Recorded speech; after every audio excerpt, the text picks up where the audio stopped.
Minute is rated R. The Rocky Horror Picture Show is also rated R. We're going to spend this time discussing the movie in gory detail, and along the road we will talk about some adult content and use some of our favorite swear words. Cooler, gum, whirligigs, arf arf and arf. Consider yourselves warned. All right, welcome to Rocky Horror Minute, the podcast where we discuss the Rocky Horror Picture Show one deliberating minute at a time. My name is Kelly. And I'm Leandra. And we are your hosts. Today we're discussing Minute 4. Minute 4 is still taking place during the song science fiction double feature. In the last minute we ended on said George Pal to his bride, so that's where this minute picks up. I'm going to give you some terrible thrills, and then it finishes out the second chorus that we've already heard once: science fiction, double feature, Dr. X will build a creature, etc. And we see production credits during this chorus. And boy howdy do we. There are some pretty zesty things in this. I'm not going to go through every single name because we start getting into, instead of one name or two names per slide, for lack of better parlance, um, we start getting into like 5 or 6 names or even more. And some of these people, there just isn't a lot of information about them. The first thing that pops up, it's original music and play, music and lyrics.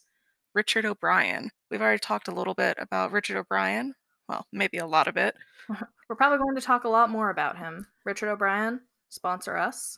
Yes, we love you, Richard O'Brien. Yeah, not your transphobic comments, but again, if you sponsor us, we can work something out. Yeah. He did use his music skills, since we're talking about original music and play. He used those skills with his wife of the time, Kimmy Wong, for a pop duo called Kimmy and Ritz. They did some classic songs like Merry Christmas Baby and I Was in Love with Danny. And now Leandra's going to sing us a bit of Merry Christmas Baby. No, I'm not. Needless to say, I'm definitely going to be looking these up, and it might change my entire life. Not sure. Hopefully, though. Next up, we have the page for screenplay. And, of course, Jim Sharman and Richard O'Brien co-wrote the screenplay. Jim was an Australian director who did a lot of stage direction at the time. That's how he met Richard O'Brien. He cast him in a 1972 production of Jesus Christ Superstar. Richard O'Brien was an apostle and a leper, which I would kill to see. Next, we have musical direction and arrangements, and that was Richard Hartley. He actually comes up later on in the credits as incidental music, Richard Hartley. He is not one of the originals from the stage production, but he had a super prolific career in creating music for TV and film. He's responsible for the music in what I affectionately call a fever dream. It's the 1999 Alice in Wonderland made-for-TV movie. If you haven't watched that and you can't sleep well at night, then probably skip that one. But he did get an Emmy for that, and of course for contributing to Nightmares, I'm sure.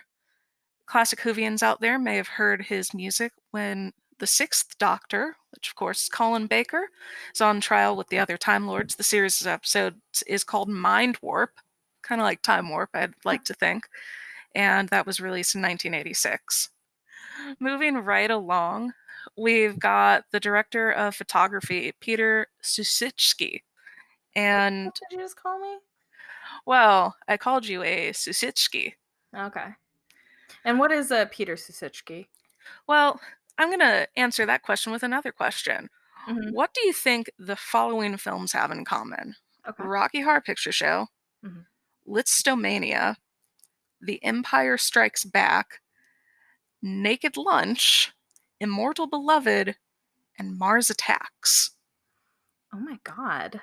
I mean, I'm going to assume it's Peter Susitsky, but I am shocked that we can 6 degrees of separation listomania to, like, Mars Attacks. He was the director of photography for just so many things. I just went through the list and found the ones that I thought were the least like each other. And honestly, I I love Mars Attacks. I had no idea that the same person who did the DP on this, haha, also DP'd Rocky Horror. It definitely makes sense just looking back and going, oh, okay, I can definitely see some, I wouldn't say references, but kind of similar feels. Moving on to the next person is Graham Clifford, which if you look at it, it looks kind of like it's cream. So the callback at that point is, oh my god, they creamed Clifford. But when people aren't making fun of his name, they're talking about how he also worked on The Man Who Fell to Earth. He later seems to have pivoted over to directing, so moving out of film and music editing. Did a lot of TV and made for TV films. I think the coolest one that I saw on that list was he directed an episode of Twin Peaks. And just throwing it out there, the wiki page on this guy doesn't even mention Rocky. Wow. Wow. Yeah. Well, that's Rocky Horror Picture Show at this point in time is a pretty big deal for it to not be that really speaks to somebody's career if it doesn't even bear mentioning on their Wikipedia For page. sure. And of course, when you go to IMDb, it's one of the first things that pops up, but I thought that that was just Right. very interesting. Yeah. Next up, we have design, just says design, which is, I think, kind of strange. And that's Brian Yeah. Thompson. He's another person that also met Jim Sharman while working on that production of Hair. Seriously, without that production of Hair, who knows if there'd be a Rocky? And you don't see him a lot in film. He really works with musicals and operas. He is the person who is credited with thinking up the lips. Yeah. That's right. We talked about him in minute 1, in fact. Yeah, so thanks to Brian Thompson for that. So by design, I guess they meant set design? No, I know it wasn't costume design because we all know who's to blame for that one. and we sure will But talk about that soon.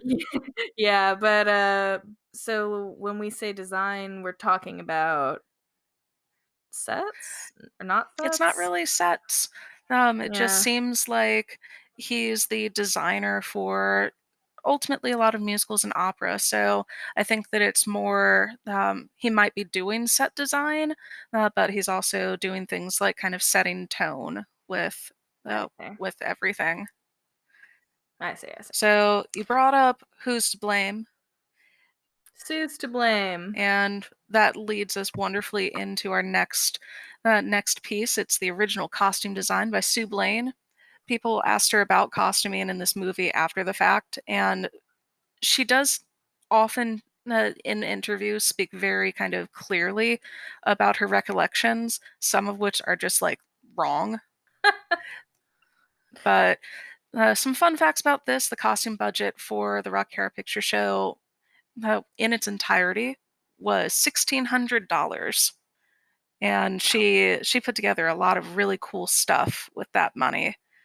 Some of the corsets were upwards of 200 bucks. So just think about just the amount of stuff that she had to throw in there. I love this quote from an interview she did back in 1979 with Patricia Morisot. Sue Blaine says, "There's still a lot of awful moments in the film. In the church scene, the actors look very ill fitted. And did you notice Janet? Her hat is all bent out of shape. I still think my biggest mistake was with the Transylvanians. I can't pretend to like them. Their costumes are just dreadful, and I think doing them as individuals, a sheik here, a midget there, was too indulgent. They should have looked identical, almost mass produced." So I I disagree, though. I really love the yeah, Transylvanians. yeah, that's exactly what I was about to say. I'm not sure I can agree with that. It's funny because I mean, of course, the callbacks make fun of her costuming and say she's to blame, etc. But I actually love the costumes in this movie, and I think that they're so iconic. I think they're a big part of the reason the movie is so iconic.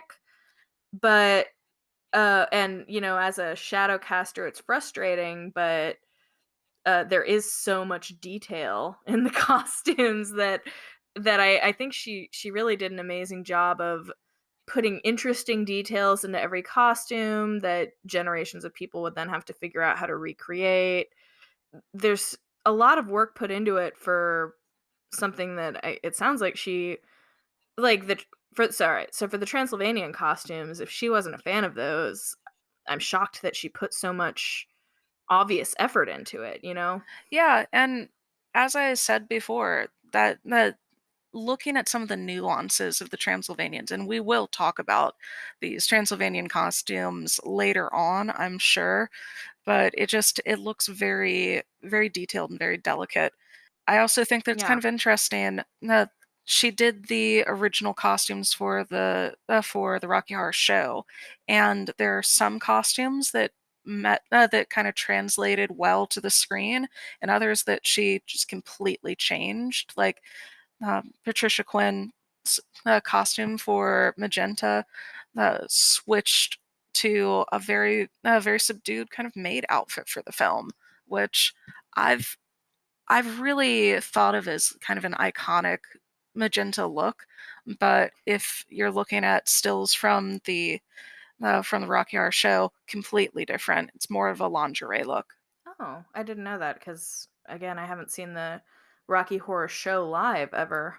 Yeah, definitely take a look at those stills. There are plenty of groups that do the Rocky Horror Show either professionally or in community theater, and it seems like they go either kind of an homage to the film or they do completely their own thing.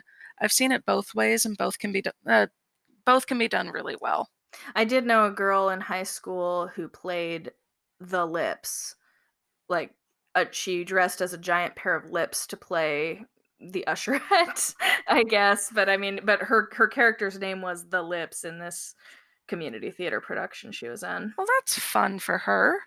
Yeah, I mean, as you can see, I did not go to her production even though I was in high school and didn't have anything better to do, so I've seen several productions of it, and it's always a fun time. It doesn't even have to be like a good production for me to enjoy myself. yeah. I think I would feel the same Yeah. way. I honestly would love a chance to see it now, I just haven't really had one, honestly. In our area, it's not done very often. Yeah. I'm sure that once we get out of coronavirus hell, we'll have live theater again. It's one of the many things that I Pepperidge Farm remember. Pepperidge Farm is an official sponsor of the Rocky Horror Minute. Well, they're not yet, but they can be. Uh, anyway, so yeah, Sue Blaine, she may have some frustration with the costumes, but I honestly really love her work in this movie. Oh yeah. So next up is dances staged. David Taguri. And it doesn't say dance is choreographed by, it's dance is staged. And I think that David Taguri did do the choreography. Just because looking at his other credits, it seems like that's a thing that he did a lot of. He also did choreography for Who Framed Roger Rabbit. Oh. And Kelly, just take a wild guess where Jim Sharman found David Taguri. Production of Hair. You are correct. Yet again, another Hair alumnus, Man, in a way, Hair is really the father of the Rocky Horror Picture Show. or at least the dysfunctional uncle. We're now getting to some of the final slides that have a couple of names or one name. We're going to this next one that has camera operator Dennis Lewiston. It's one of my favorite callbacks. It's spelled Denis. Depending on what you're looking at, it really should have two N's. That's kind of the standard way of spelling Dennis. I don't know that it was a typo because it looks like at that time he was credited as Dennis with the one N in a couple of other things.